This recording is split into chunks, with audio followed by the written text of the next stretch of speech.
बीरबल इन दोनों को पता चला कि मीराबाई वृंदावन में रहती हैं, तो अकबर जो था ये सुनवैया अच्छा था, ये सुनने के लिए कुछ भी कर सकता था, अच्छा स्वर सुनने का बड़ा आदी था, उसको चस्का था सुनने का।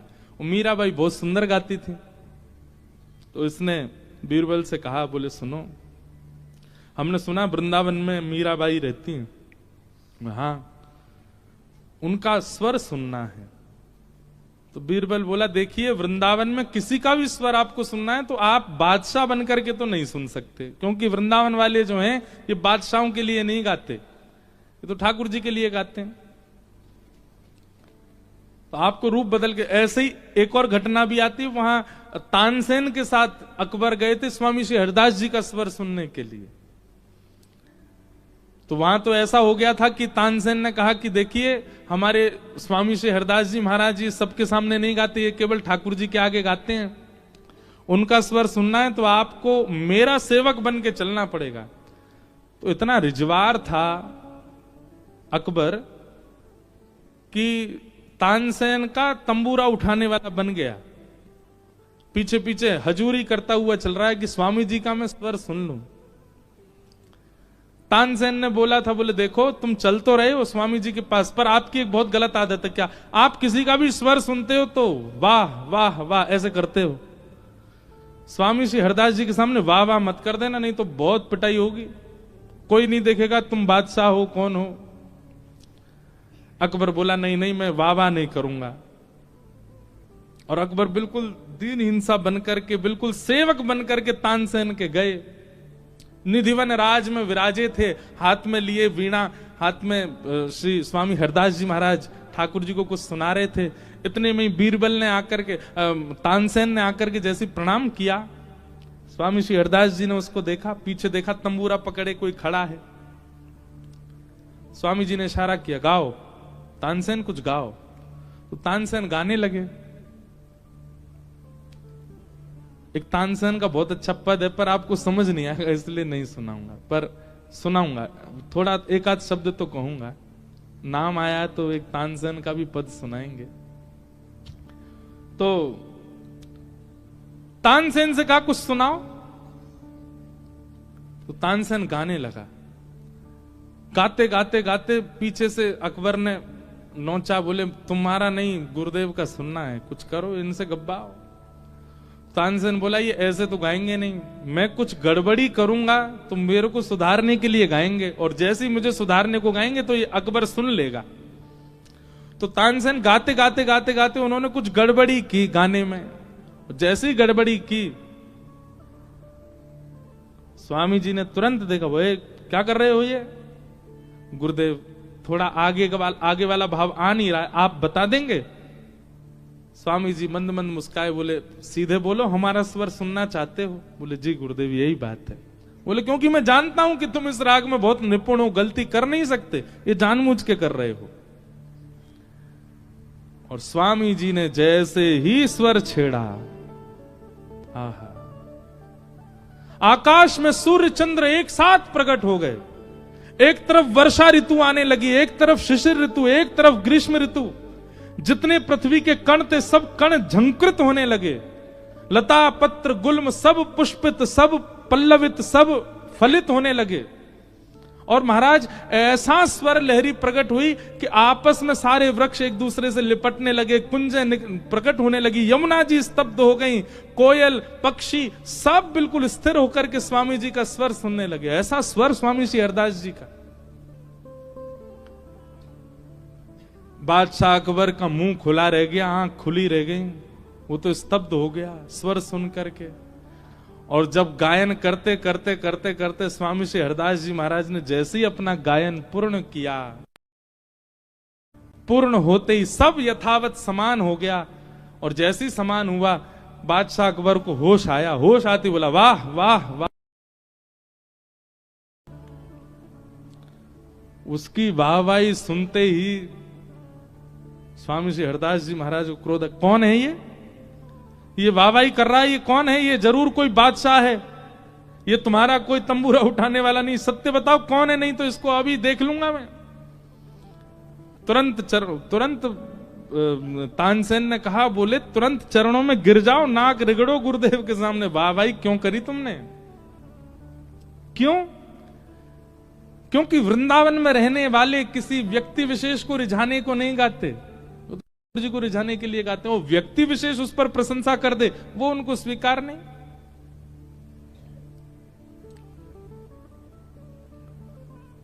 फिर बादशाह को क्षमा किया। आप बहुत लंबी कथा, हम मीराबाई की सुना रहे थे, तो मीराबाई का स्वर सुनने के लिए गए, रूप बदल करके अकबर। और जैसे सब लोग सत्संग करने आते थे मीराबाई के पास, सब लोग बैठे थे, पीछे दोनों आके बैठ गए, बीरबल और अकबर। मीराबाई ने एक झलक देखी बस, और उस एक झलक देखते ही मीराबाई अपना सत्संग करने लगी। सब लोग सुन रहे थे,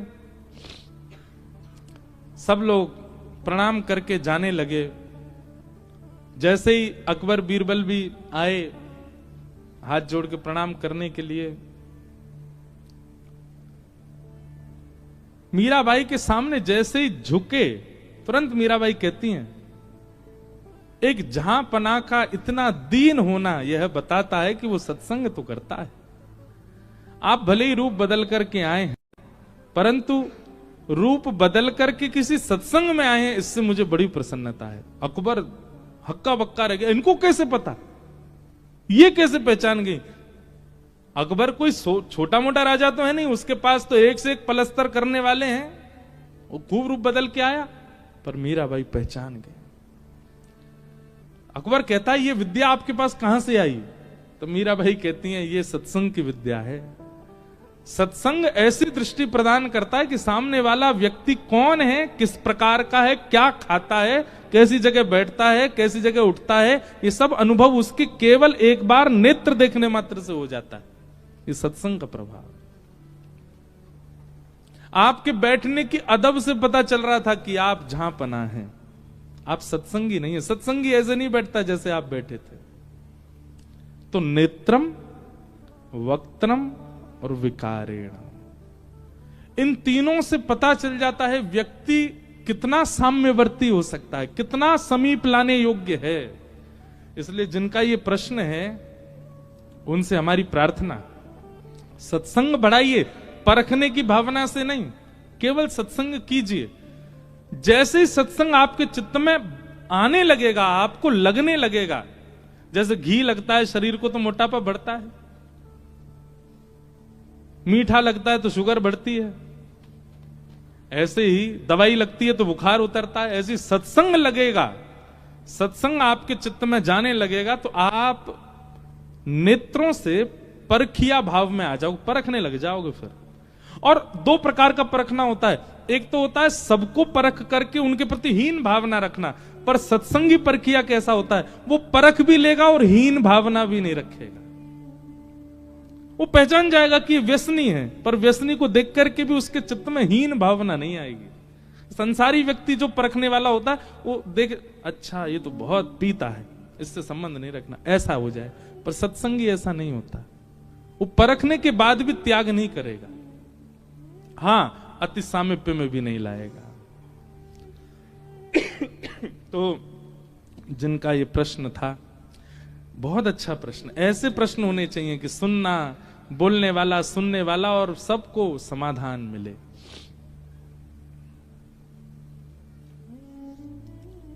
सूत जी महाराज मंच पर बैठे और सौनकादि ऋषियों ने कहा कि मानव कल्याण कैसे होगा, कृपा करके हमें बताइए। और सूत जी महाराज यहीं से भागवत जी का प्रवचन करना प्रारंभ करते हैं।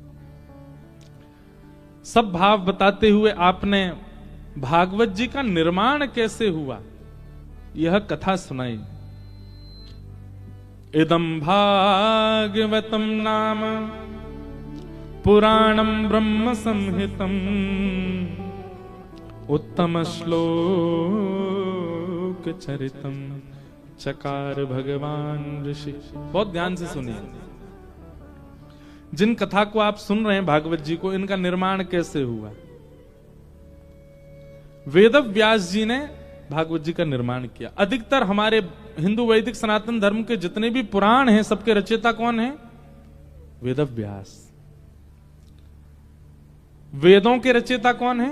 वेदव्यास। वेदव्यास जी ने ही वेद, पुराण, महाभारत इन सबको लिखा है। अब प्रश्न आता है, इतना सब कुछ क्यों लिख दिया?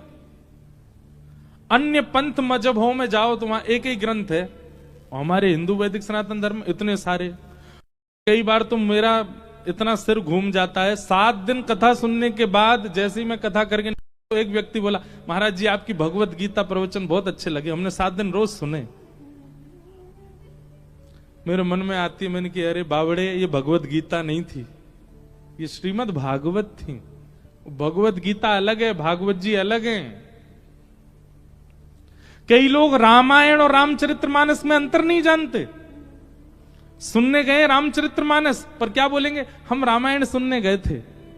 अरे रामायण संस्कृत में लिखी है श्री वाल्मीकि जी ने, और रामचरितमानस श्री गोस्वामी तुलसीदास जी महाराज ने ग्रामीण भाषा में रचना की है, उसको रामचरितमानस कहते हैं। और रामायण वाल्मीकि जी के द्वारा लिखी गई, उसको कहते हैं। इतना ही नहीं जानते हो, अपने आप को हिंदू कहते हैं हम लोग। गीता में, भगवत गीता में और भागवत में, और यहां पे भी ऐसे ऐसे महापुरुष अभी बैठे हैं 3 दिन से कथा सुनने, उनको अभी पता चला अच्छा ये गीता जी नहीं थी।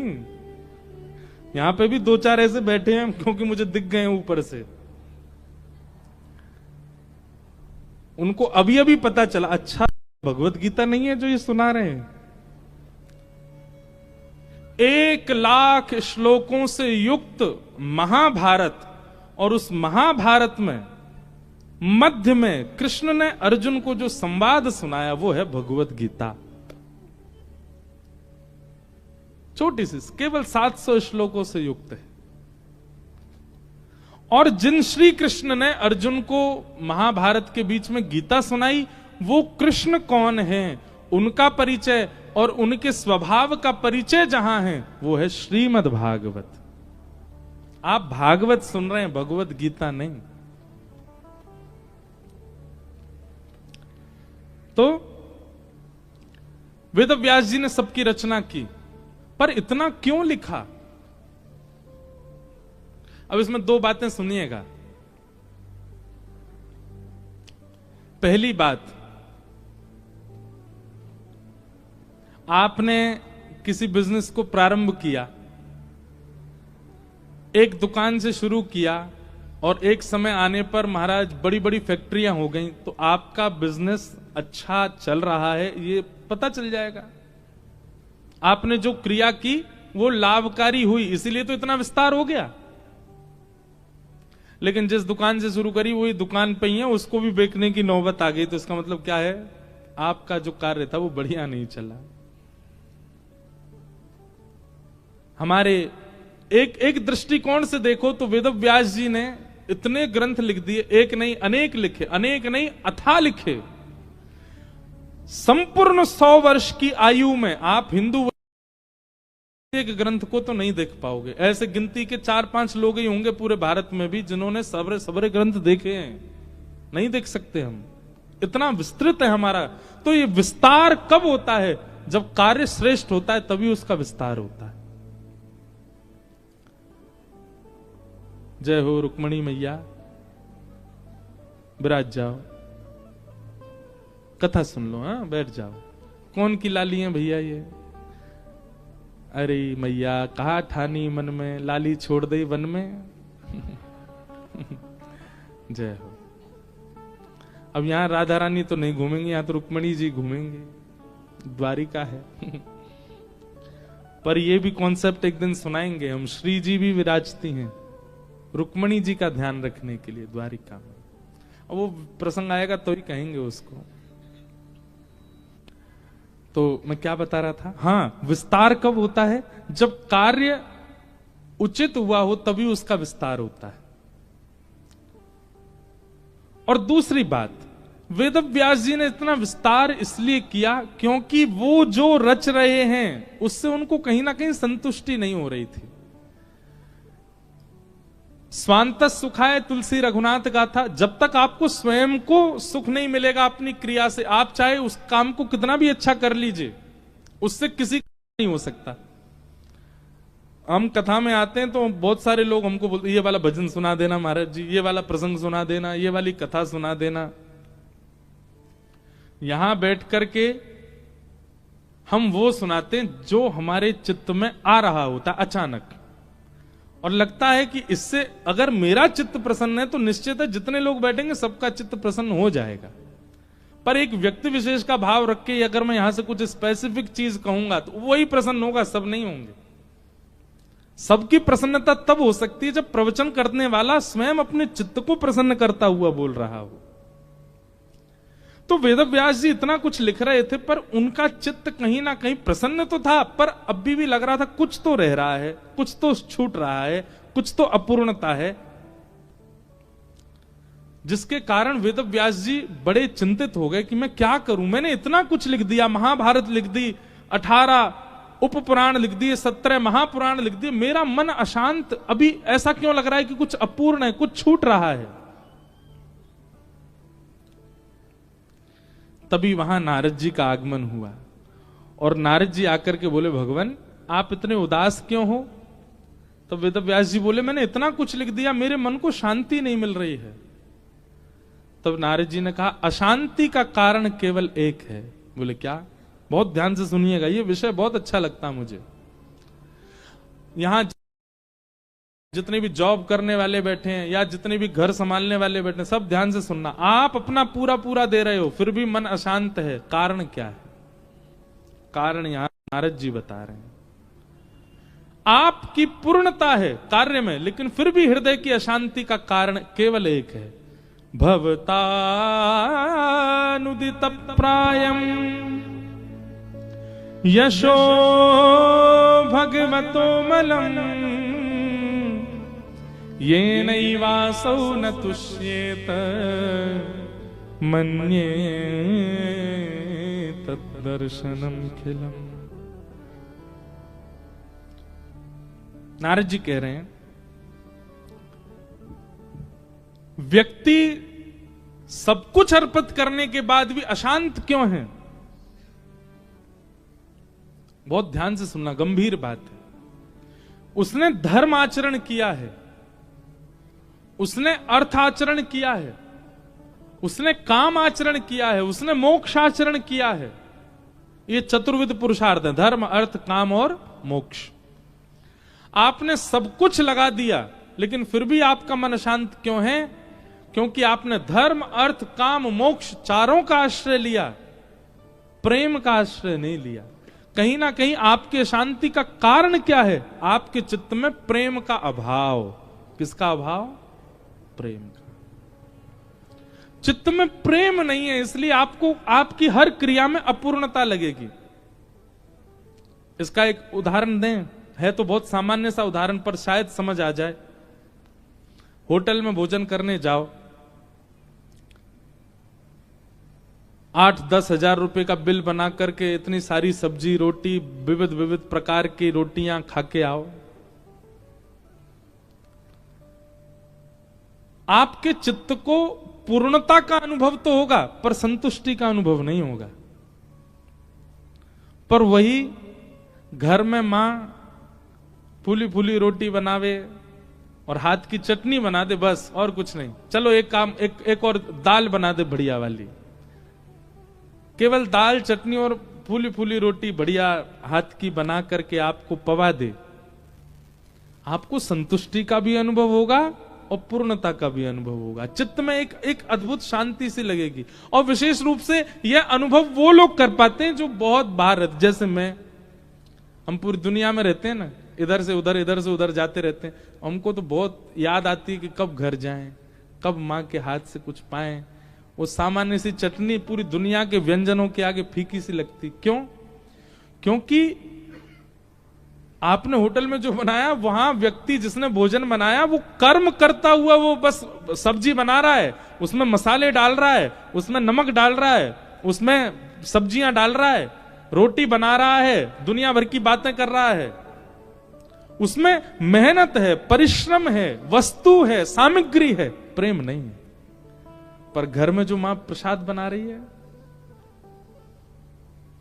उसमें सामग्री भले ही ना हो पर प्रेम है। मेरा बेटा आया बहुत दिन बाद, इसके लिए कुछ बनाए, तो वो एक रोटी भी ऐसी लगती है अमृत तुल्य। चलो होटल की भी बात छोड़ो, घर की भी बात छोड़ो, मंदिर का प्रसाद पाओ, एक दिन पाना जरूर, कोई व्यवस्था बने तो। हाँ, राजभोग ठाकुर जी श्री द्वारिकाधीश जी का राजभोग जरूर पाना। क्यों? क्यों स्वाद आएगा उसमें? क्योंकि मंदिर की रसोई में बनाने वाले भी किसी व्यक्ति के लिए नहीं बना रहे हैं, वो किस भाव से बना रहे हैं? हमारे द्वारिकाधीश पाएंगे। मंदिर में कई सामग्रियों का प्रयोग नहीं होता, जैसे कई मंदिरों में टमाटर का प्रयोग नहीं होता, कई मंदिरों में बैगन का प्रयोग नहीं होता, कई मंदिरों में मूली का प्रयोग नहीं होता, गाजर लहसुन गार्लिक तो बनते ही नहीं। क्यों? मैंने एक बार यहीं हमारे द्वारिकाधीश मंदिर के पुजारी जी से पूछा कि मंदिर में कौन सी सामग्री प्रयोग होती है। उन्होंने एक उत्तर दिया, बस वही उत्तर ही पर्याप्त है। बोले जिसको पाने के बाद जो बर्ब्स आती है ना, जो हम लोगों को जो वायु पास होती है मुख से, वो दुर्गंध युक्त ना हो, ऐसी सामग्री ही ठाकुर जी को पवाई जाती। उसमें दुर्गंध, जिस वस्तु से दुर्गंध आ जाए या जिस वस्तु से एक गंध आवे, वो कोई भी सामग्री ठाकुर जी के प्रसाद में नहीं जाएगी।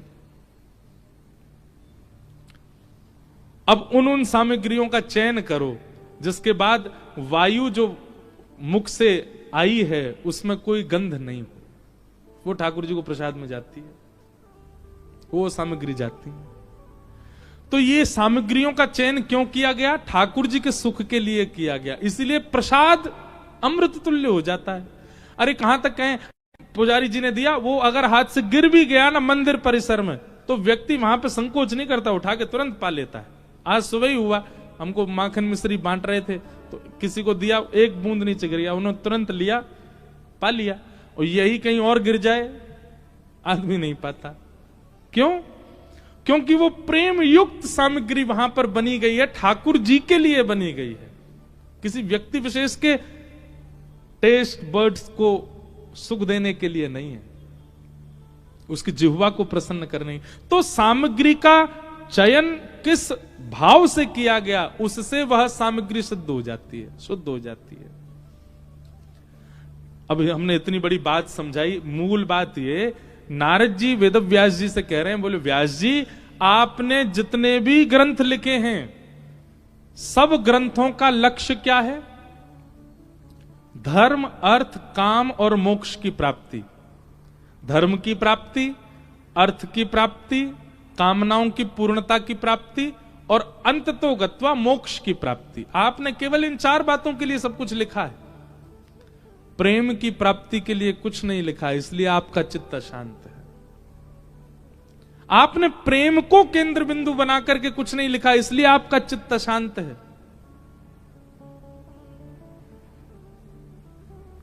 प्रेम को प्रधान मान करके आप कुछ लिखिए, आपका चित्त अशांत नहीं होगा।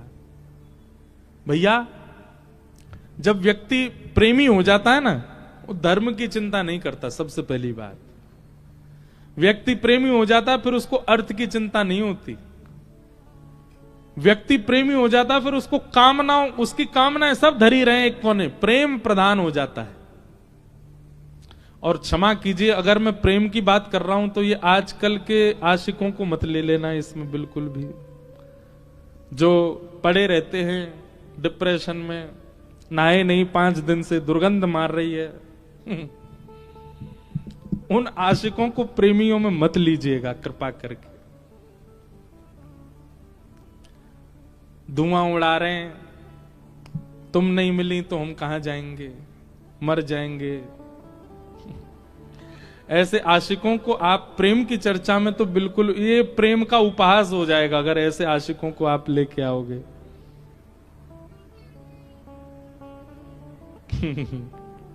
मेरे को बातें तो बहुत आ रही हैं पर मैं नहीं कहूंगा, लोग बाग काट काट के दुनिया में फिर उसको डाल देते हैं। मिले हो तुम हमको बड़े नसीबों से, ये ऐसे आजकल के आशिक बोलते हैं। भाई प्रेम तो मीराबाई का देखो, देखो इनके रूप देखो, देखते ही शुद्धता का अनुभव हो जाता है। वो प्रेमी कैसा, जिस प्रेमी को देख करके भी मन में विचलनता आ रही हो, असहजता हो रही हो, वो प्रेम थोड़ी है। प्रेम तो वो कि उसका रूप देख करके जिसने देखा वह भी पवित्र हो गया, वो प्रेम है।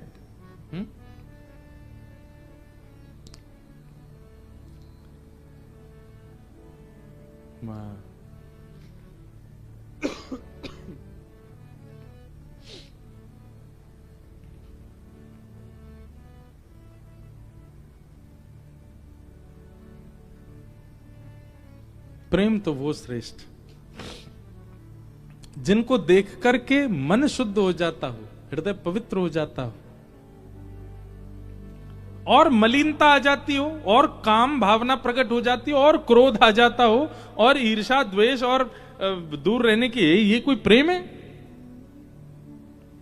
प्रेम तो वो जो आपको भी शुद्ध कर देता हो, वो प्रेम है।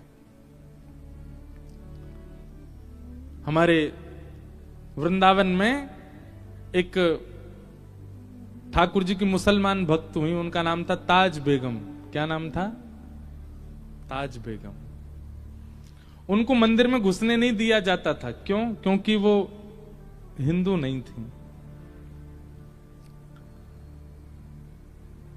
पर ताज बेगम का ऐसा प्रेम था ठाकुर जी से, वो बाहर मंदिर के बैठे बैठे आते जाते दर्शनार्थियों से पूछती थी, ठाकुर जी का श्रृंगार कैसा है, ठाकुर जी कैसे दिख रहे हैं, ठाकुर जी कैसे विराज रहे हैं। कुछ दिन तक तो दर्शनार्थियों से सुनने लगी। अब एक स्थिति ऐसी आ गई, अब ताज बेगम पहले ही सोच के आती हैं, आज ठाकुर जी ऐसे बैठे होंगे, आज ठाकुर जी की माला ऐसी होगी, आज ठाकुर जी का मुकुट ऐसा होगा, आज ठाकुर जी के वस्त्रों का वर्ण ऐसा होगा। मंदिर में तो जाने नहीं दिया जाता, बाहर ही बैठी रहती। अब दर्शनार्थियों से पूछती नहीं है, दर्शनार्थी को बुला के कहती, सुनो मैं जैसा बताऊं बस हाँ या ना बोलना। ठाकुर जी ने आज लाल वस्त्र पहने? बोले हाँ। ठाकुर जी ने आज सिर पर मोरपिच, पंच मोरपिच का मुकुट पहना? बोले हाँ। ठाकुर जी ने आज मकराकृत कुंडल पहने? बोले हाँ। गले में मोतियों की माला? हाँ। कितनी माला? 6 माला है। अब बोले गिनी तो नहीं। बोले जाओ गिन के आओ, 6 माला हैं गले में? बोले हाँ 6 माला। ठाकुर जी ने कंठ पर ऐसे हसली पहनी है? बोले हाँ हसली पहनी है। ठाकुर जी ने पीला केसरी चंदन उसकी पत्रावली बना करके गाल पे गोल ऐसे हो रहा है? बोले हाँ। बस सुनते ही ताज बेगम वहीं नृत्य करने लग जाती थी। उनको देख करके लोगों के चित्त में प्रेम आ जाता था। एक प्रसंग मैं सुनाता हूं। श्री हनुमान जी महाराज जब लंका गए तो लंका में जाकर के जब सब जगह भ्रमण कर रहे थे, तब एक जगह हनुमान जी ने देखा बड़े अक्षरों में लिखा था राम। हनुमान जी बोले लंका में राम कहां लिखा है भाई?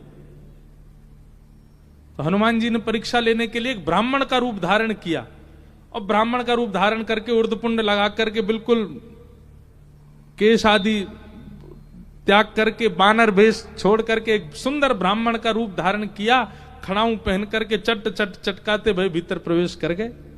देखें तो सही, राम लिखा है किसका भवन? अंदर बैठे थे कौन? विभीषण जी। जैसे ही हनुमान जी ने प्रवेश किया और विभीषण ने हनुमान जी की ओर देखा, हनुमान जी की ओर देखते ही विभीषण जी ने तुरंत दंडवत प्रणाम किया, और एक बार प्रणाम किया तो चलता, प्रणाम करके उठे और हनुमान जी को देखकर फिर प्रणाम किया, फिर उठे, फिर देखा, फिर प्रणाम किया, 3 बार प्रणाम किया। हनुमान जी को संशय हो गया, कहीं ऐसा तो नहीं इसको मैं दिख रहा हूं हनुमान रूप में, ये इसीलिए मुझे 3 बार प्रणाम कर रहा है। हनुमान जी ने अपना मुख देखा, बोले मुख तो बदल लिया ये, फिर भी 3 बार प्रणाम। पास में एक झरना वो फुब्बारा जैसा था, उसमें झांक करके अपना मुख देखा तो हनुमान जी का रूप तो बदला ही हुआ है, फिर ये मुझे इतना प्रणाम क्यों कर रहे हैं? हनुमान जी ने पूछा, भैया हमारा आपका कोई पुराना संबंध है क्या? आप हमसे पहले कभी मिले हो क्या? आप हमको इतनी बार प्रणाम क्यों कर रहे हो? विभीषण जी बोले, मैं आपसे कभी नहीं मिला, मैं तो पहली बार देखा आपको, तो फिर वो 3-3 बार क्यों प्रणाम कर रहे हो भाई? विभीषण जी बोले, मैं नहीं जानता आप कौन है, आपका नाम क्या है, आप कहां से आए, कौन है, क्या है, मैं कुछ नहीं पता, पर पता नहीं क्यों आपने जब से मेरे भवन में प्रवेश किया है तब से मुझे राम जी पहले से ज्यादा प्यारे लग रहे हैं। आपको देखने के बाद राम जी से मेरा और प्रेम बढ़ रहा है, तो निश्चित ही आप कोई भक्त हैं, इसलिए मैं प्रणाम कर रहा हूं। तुरंत हनुमान जी अपने रूप में आ गए, विभीषण को हृदय से लगाया। ये है प्रेम का लक्षण, ये है प्रेमी का लक्षण। जिसको देखते ही काम प्रकट हो जाए, जिसको देखते ही क्रोध प्रकट हो, जिसको देखते ही ईर्ष्या प्रकट हो, वो प्रेमी नहीं। जिसको देखते ही प्रेम प्रकट हो, वो प्रेमी।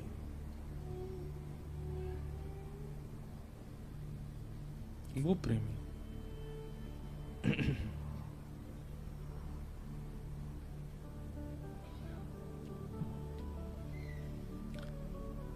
प्रेम के बड़े भाव याद आते हैं, गाने का मन तो होता है। प्रेम नगर मत जा मुसाफिर, प्रेम नगर मत जा। प्रेम नगर मत जा।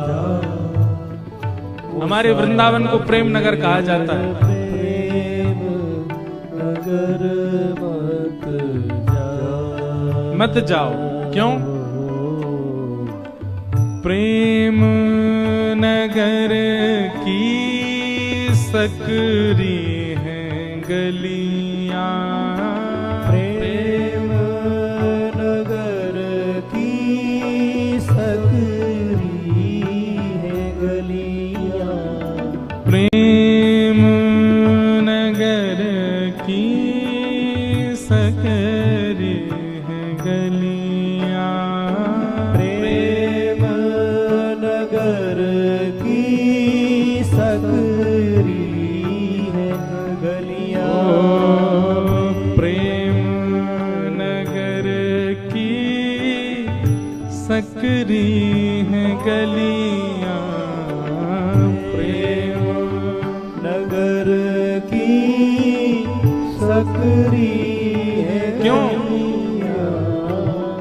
तामें दो ना समा मुसाफिर, प्रेम नगर मत जा। तामें दो ना समा मुसाफिर, प्रेम नगर मत जा। ओ प्रेम नगर की गहरी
कठिन है।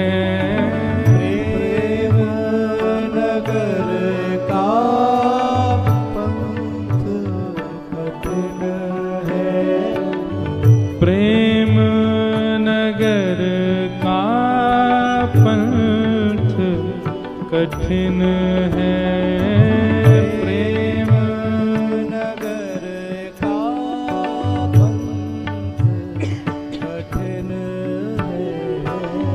प्रेम नगर का पंथ कठिन है। प्रेम नगर का पंथ कठिन है।